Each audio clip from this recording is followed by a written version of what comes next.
couple of people in the audience asking this question. How much money do you have to make to be considered rich? I don't know, I think I once heard $1,000 more than your brother-in-law. You know, I don't know the number on that. What I do know, Ballpark. I don't think it's about a number.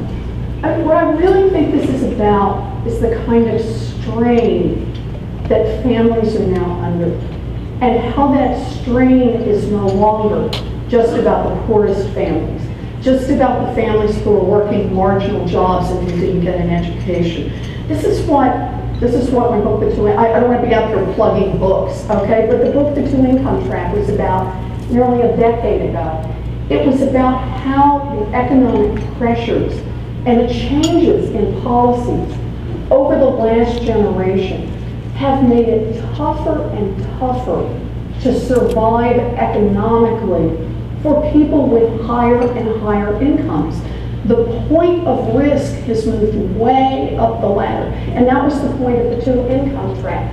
But it used to be the case. Here's one. In the 1970s, a one-income family, think about this, median family in the United States, had one income and could put away more than 10% of their disposable income in savings and take a vacation every year, right? They could do that on one income.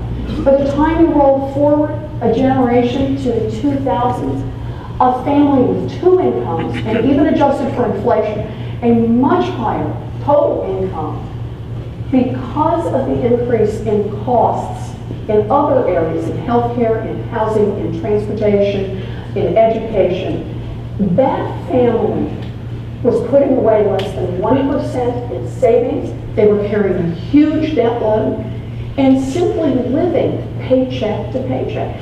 And for me, that's what this is all about.